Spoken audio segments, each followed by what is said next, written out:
একদম ডি ডেতে যেদিন ইন্টারভিউ, সেদিন আমার আমার সাজ পোশাক কেমন হওয়া উচিত ছেলে মেয়ে সকলের জন্যই, যদি একটু সাজেশন থাকে। যদি আমি একজন মেল ক্যান্ডিডেটকে বলি এবং একজন ফিমেল ক্যান্ডিডেটকেও বলি, আমাদের যেটা স্বতঃস্ফূর্তভাবে একটি খুব ফর্মাল ড্রেস আমাদের দরকার। এবার ফর্মাল ড্রেসেরও টাইপস আছে।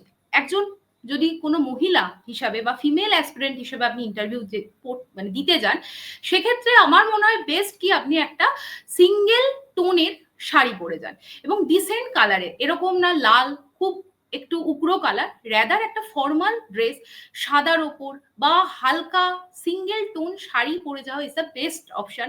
সেখানে আপনি আপনার পার্সোনালিটিকে অনেক বেশি এনহ্যান্স করতে পারবেন।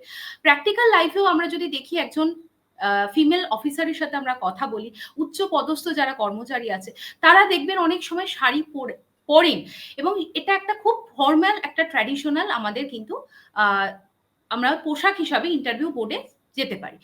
নেক্সট, যারা যদি শাড়ি পরতে খুব একটা কমফোর্টেবল না হয়, তাহলেও কিন্তু ফর্মাল সালোয়ার স্যুট, যেটা হচ্ছে আপনাদের কিন্তু ফর্মাল কালার, ফর্মাল তার ডিজাইনিং হবে, কোনো যাতে উগ্র কালার তার মধ্যে না থাকে।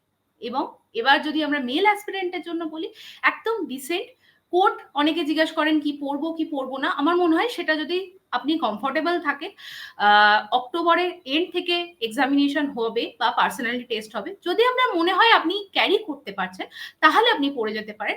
আদারওয়াইজ হোয়াইট কালারের শার্ট, ব্ল্যাক কালারের pant and formal shoe, and এই জায়গাটাও আমার মনে হয় পরলে একটা ডিসেন্ট পার্সোনালিটি। আর যেটাই আপনি পরবেন তার সাথে যেন আপনি কমফোর্টেবল থাকেন, এমন কিছু পরে যাবেন না, এমন কিছু উইয়ার করে যাবেন না যেটার সাথে আপনি অভ্যস্ত নন, কেউ একটা বলে দিয়েছে তার জন্য নিজেকে সেইভাবে সাজানোর চেষ্টা করবেন না।